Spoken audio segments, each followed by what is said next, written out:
C'est bon, les cardiopathie et la grossesse. Cardio, c'est le cœur, pathie, c'est les pathologies qui touchent le cœur. La grossesse, c'est la femme enceinte.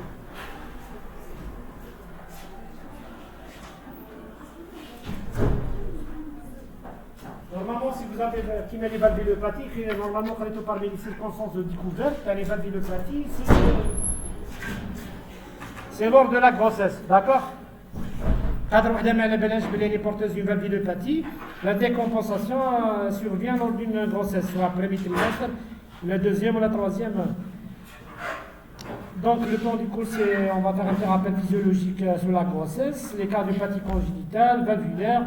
Donc, les caractéristiques de l'association grossesse-cardiopathie congénitale, cardiopathie valvulaire grossesse, les myocardiopathie, c'est les pathologies qui touchent le muscle cardiaque, que ce soit hypertrophique, dilaté, normalement comme t'arfonds. Donc, l'insuffisance coronaire, normalement, vous avez fait le cours ça, de la maladie coronaire. Les pathologies thromboemboliques qui sont fréquentes chez la femme enceinte, liées à l'hypercoagulabilité qui se voit lors de la grossesse. Les troubles de rythme, normalement, c'est parmi les circonstances de découverte des valvulopathies, surtout chez la femme enceinte. Les cardiopathies opérées, surtout on a des femmes, actuellement, il y a de plus en plus de femmes porteuses de prothèses qui tombent enceintes. Donc, comment gérer le traitement anticoagulant chez ces patientes?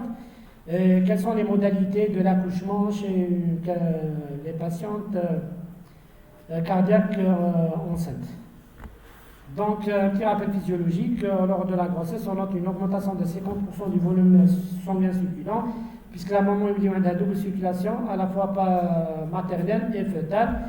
Également, il y a une augmentation de l'édémie cardiaque de l'ordre de 30 à 50% des cas, une diminution de la pression artérielle systolique et diastolique, puisqu'on a une diminution des résistances artérielles systémiques, plusieurs liées à des hormones ou à la circulation fœto-placentaire. Donc, lors du travail, c'est-à-dire à l'accouchement, il y a l'augmentation de la consommation de l'oxygène, puisque le travail, la contraction utérine, comme tous les muscles, qui est une augmentation, production de l'énergie, consommation de l'oxygène et des nutriments, augmentation du débit cardiaque de base, augmentation du débit cardiaque et de la pression artérielle lors du contraction, qui sont variables selon les modalités césarienne ou la péridurale. Mais je kiffe. En postpartum, augmentation de le retour veineux. Pourquoi on a une augmentation de le retour veineux? Puisque la grossesse, qui est une compression de la veine cave inférieure, donc la levée est un obstacle avec le retour est normal, et l'augmentation des pressions de remplissage et le débit cardiaque. C'est des caractéristiques physiologiques, c'est un petit rappel physiologique. Donc, quelles sont les modifications observées lors du grossesse? Donc, les mamans deviennent dyspnéiques, avec fatigabilité à l'effort, hyperpulsatilité artérielle. Normalement, les femmes qui ont une de modérée, la distension jugulaire, puisqu'il y a une compression hépatique abdominale, et un souffle éjectionnel modéré, puisqu'il y a la poche charge dans le ventricule gauche zip, donc la musculation de un souffle éjectionnel modéré et fonctionnel, moche organique.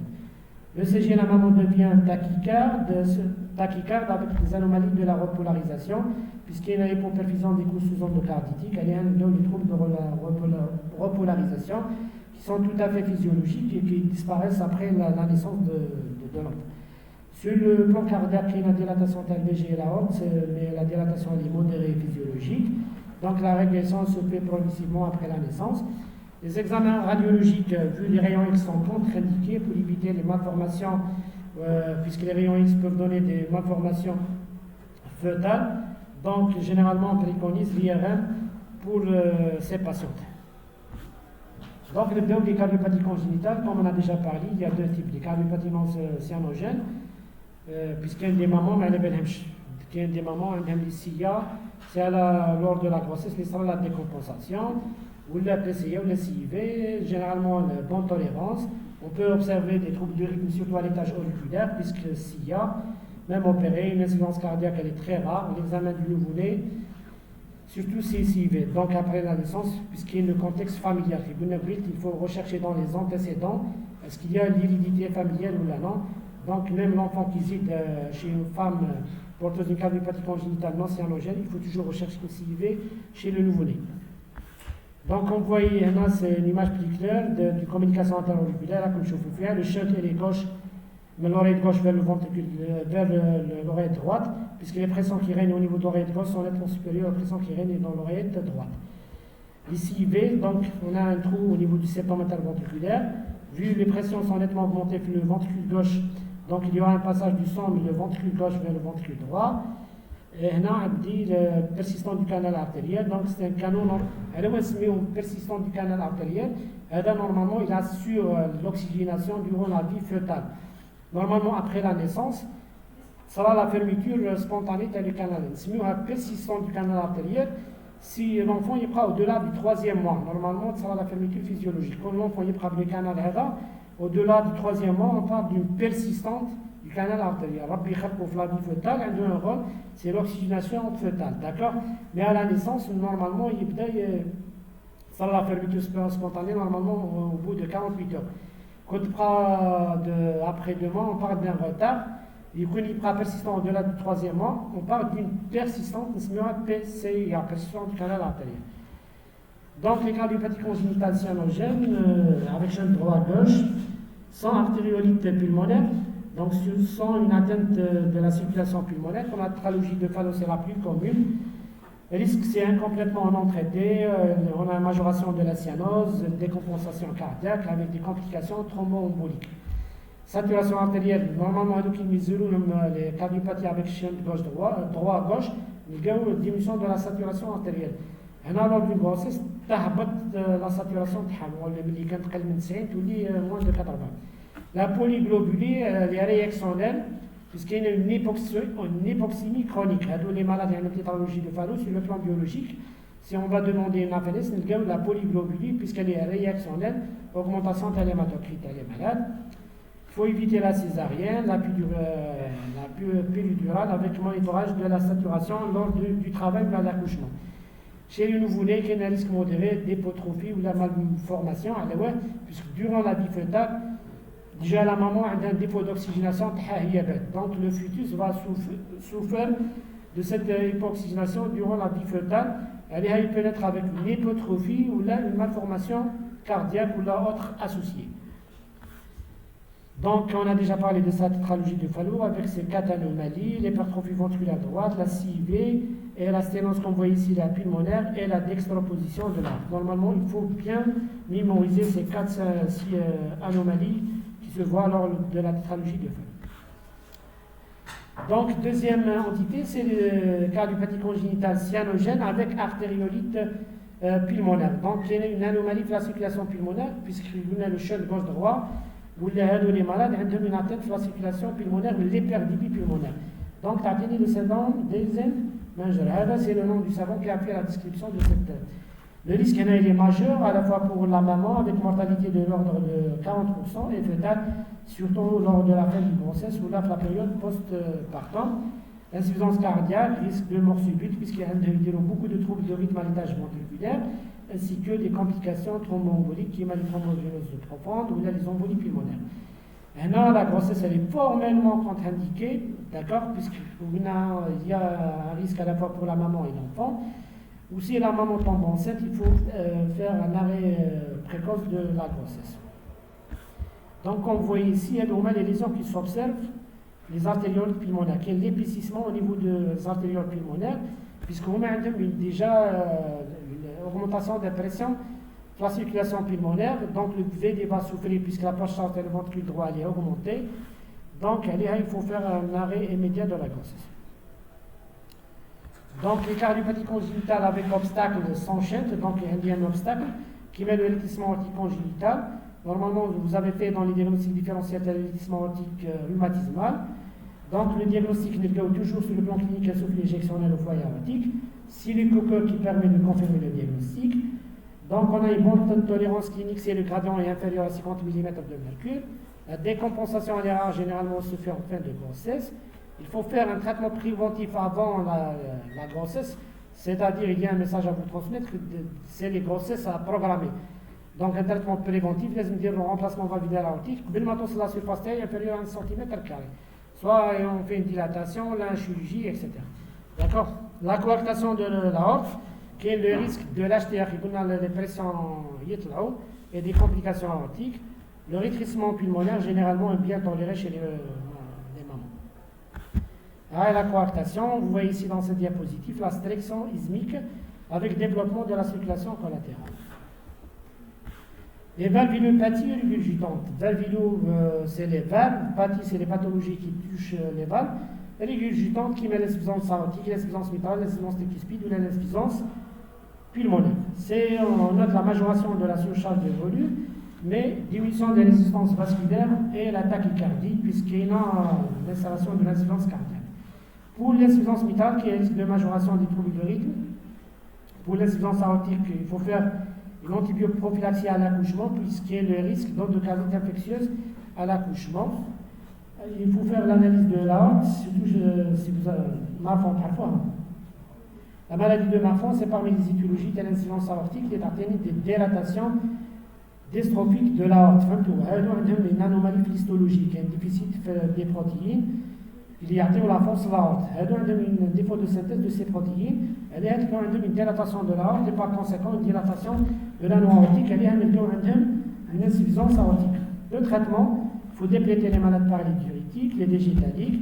Les EEC sont contre-indiqués et ne pas opérer pendant la grossesse. D'accord? Parce que c'est un risque à la fois pour le fœtus et la maman.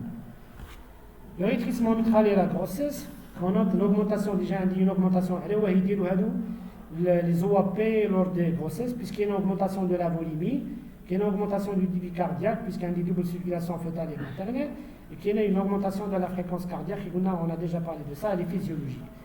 Donc, les mamans porteuses d'un rétrécissement mitral sera caractérisée par une mauvaise tolérance sur le plan clinique, où ils font des tableaux d'OAP. L'OAP est le motif de découverte de cette valvulopathie. D'accord? Elle risque surtout lors du troisième trimestre et la période péripartante, puisque le travail, le débit cardiaque iside, etc. Donc l'intervention est parfois nécessaire. Donc actuellement, si vous avez fait le cours de rétrécissement mitral, donc actuellement le gold standard, le traitement de choix chez les malades porteurs de donc ce n'est pas la chirurgie, c'est la dilatation mitrale par voie percutanée. Donc maintenant, je dis une intervention de la maman, c'est aussi une hypoxie, etc. Dire uniquement l'introduction d'un ballonnet par voie périphérique, la valve mitrale, etc. Traitement médical, les bêta-bloquants sont contre-indiqués chez la femme enceinte, comme vous le savez tous. Généralement, un rétrécissement qui met couche enceinte, ou les malades de sexe masculin porteurs d'un rétrécissement mitral, on sous traitement bêta-bloquant pour traiter les troubles de rythme à l'étage auriculaire. Les diurétiques, la chirurgie, c'est auparavant qu'il y ait une commissurotomie à cœur fermé. Je mets une commissurotomie à cœur fermé. Si je c'est une technique aveugle, on va faire l'auricule, on crée un dilatateur, c'est un geste de sauvetage. D'accord? À laquelle on a fait les années 90. Mais actuellement, on la commissurotomie à cœur ouvert. C'est-à-dire, à cœur ouvert, on fait le cœur, on dit commissuro ou bistouri. Elle parmi les techniques chirurgicales. C'est l'état anatomique de la valve, c'est la valve, elle est conservable. L'état anatomique de la valve, sinon on va faire un remplacement valvulaire mitral. Mais actuellement, avec le développement, c'est le percutané, c'est la commissurotomie mitrale percutanée. Normalement, si vous avez fait le cours de rétrécissement mitral, la lésion élémentaire, c'est la symphyse ou la soudure, les commissures. Commissuro, maintenant, ouvrir les commissures de la valve mitrale, d'accord? Donc, comme vous voyez ici, les différents temps de la fermeture, de l'ouverture par voie percutanée de la valve mitrale, donc l'introduction d'un ballonnet, un inflorifice mitral, on dit le gonflage progressif, c'est l'ouverture de la valve mitrale. C'est actuellement le traitement de choix, surtout chez les femmes, puisque le RM touche beaucoup plus les femmes que l'homme, pour éviter les cicatrices, etc. Et c'est le traitement de choix actuellement, surtout pour les patients porteurs d'une valve sur le plan anatomique, elle est conservable, la valve, d'accord? Les cardiomyopathie en cours de la grossesse, traitement efficace, bien toléré, amélioration de la fonction valvulaire, la commissurotomie par voie percutanée permet un accouchement normal, bonne tolérance maternelle et fœtale, comparativement à la chirurgie, puisque la chirurgie a des complications relatives à la chirurgie. Envisagé en cas d'allétissement mitral serré restant symptomatique, la pratique d'éléphésie puis autres d'OAP. Ce traitement médical bien conduit, mais pas à titre systématique. Traitement préventif, normalement, normalement la maman tombe enceinte, il faut qu'elle programme la grossesse avec le gynécologue et le cardiologue. D'accord, dire c'est la dilatation mitrale percutanée si la surface mitrale est inférieure à 1,5 cm². On met si elle veut avoir des enfants, programmer les grossesses. Le rétrécissement aortique et la grossesse, les causes de la bicuspidie, le rétrécissement aortique et le rétrécissement aortique congénital. Normalement, vous avez fait les trois principales étiologies de rétrécissement aortique chez Oma, qui est une congénitale, dystrophie qui soit chez les âgés, la bicuspidie. La grossesse, elle est bien tolérée si la surface elle est au-delà de supérieure à 1 cm². Et il y a lorsque la surface devient inférieure à 1,5 cm², ou là si on a un moyen, un gradient moyen, puisque le rétrécissement aortique va engendrer donc c'est un obstacle, un gradient entre le ventricule gauche et l'aorte. Risque surtout à l'accouchement, décompensation en fin de grossesse, elle est rare. Il faut discuter la dilatation percutanée. Le traitement préventif avant la grossesse, comme le rétrécissement mitral. وشي هما لي كاد ميوباتي كاين بزاف هنا كونفوي كاين كور نورمال كاد ميوباتي ديلاتي تلقاو القلب تاعهم ديلاتي شقاره كوم ان ساك داكوغ كاد ميوباتي هيبرتروفيك تلقاو ليبرتروفي اوغمونطاسيون في ليبيسور تاع ريستريكتيف كاين ان ديفو دو موبيليتي تاع داكوغ. Les cas de myopathie hypertrophique obstructive sont bien tolérés, sont asymptomatiques, risque de troubles de rythme surtout à l'étage ventriculaire, puisque l'hypertrophie est des troubles de rythme à l'étage ventriculaire. Il faut quantifier l'obstacle hémodynamique par l'écho-Doppler, traiter par les bêta-bloquants, éviter l'hypovolémie, il faut toujours remplir les mamans. L'accouchement se fait par voie basse, mais il y a un risque de transmission dans les formes familiales. Les cas de myopathie dilatée sont rarement préexistantes, et il la transplantation du cœur. Mauvaise tolérance souvent précoce, pas de porteur d'une cas de myopathie dilatée. Généralement, c'est des jeunes au-delà de 20 ans, on fait le diagnostic terrain. Une entité qui touche la femme au postpartum, c'est le syndrome de Meadows. Les myocardiopathie du postpartum qui se touche une sur 3 ou 4 000 naissances, fréquence augmentée chez les femmes africaines au-delà de 30 ans. Chez les multipares, les patients hypertendus, tableau non spécifique de myocardiopathie dilatée. L'évolution est souvent favorable en 6 mois, donc c'est amélioration clinique et radiologique. Il est improbable avec la grossesse, mais l'étiologie demeure toujours inconnue. Donc, comme chez les myocardiopathie du péripartum, tel traitement, pour la maladie coronaire, on a des besoins en oxygène et zido, le débit cardiaque est zide. Donc, un défaut de perfusion de myocarde lié à des sténoses coronaires.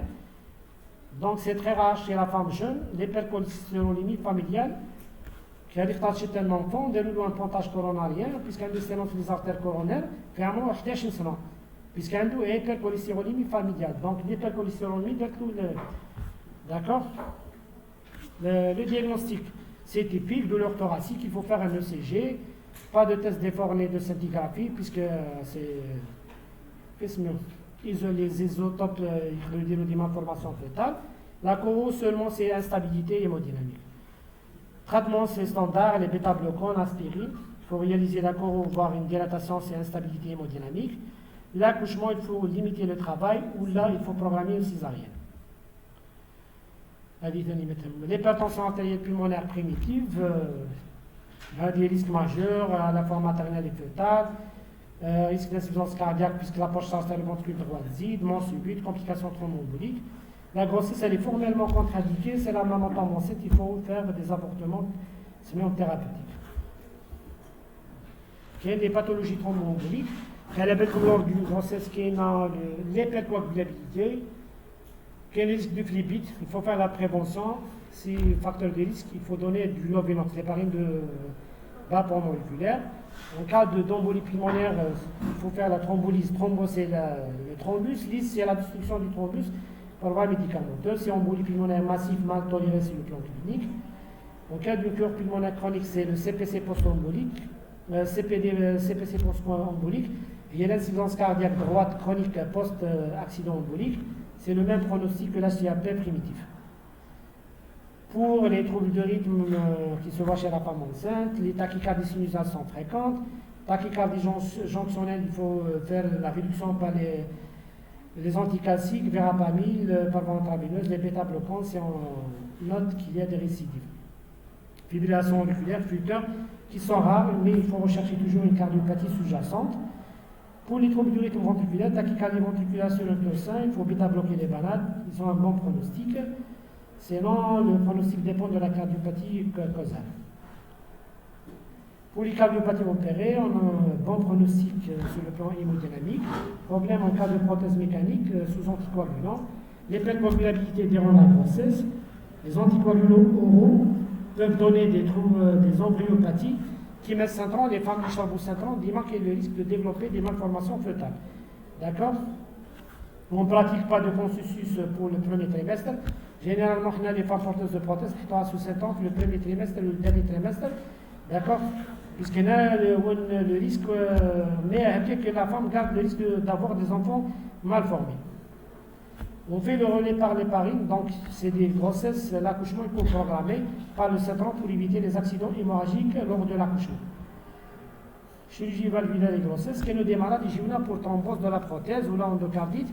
Dans ce cas-là, surtout si elle est mal tolérée sur le plan clinique, on est obligé de les opérer et on va faire le remplacement valvulaire concomitant à une césarienne, d'accord? Les modalités de l'accouchement, généralement l'accouchement par voie basse le plus souvent possible et sur ses stabilités hémodynamiques et cliniques. Il faut limiter la durée du travail.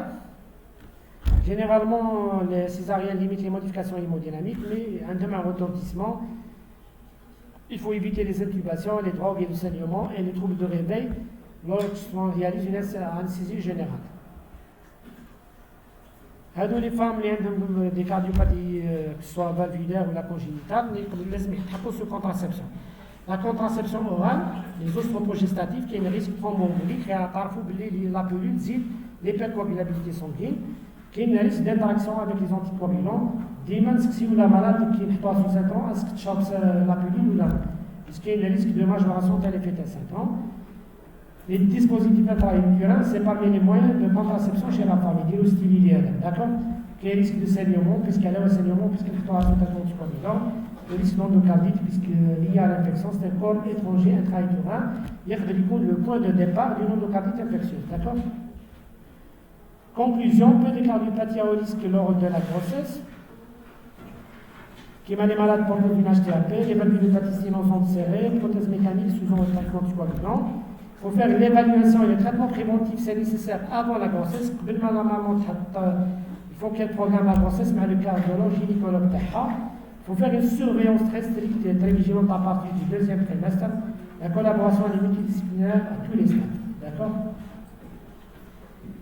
Est-ce que vous avez des questions?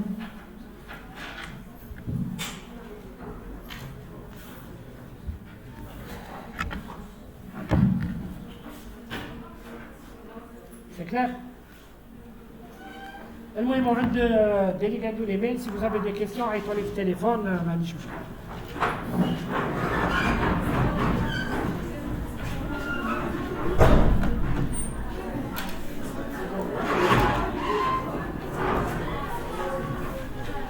فيش فارماسي؟ نعم؟ فيش فارماسي؟ والله ما سمعت قبل كده. فيش فارماسي؟ كاينة فارماسي.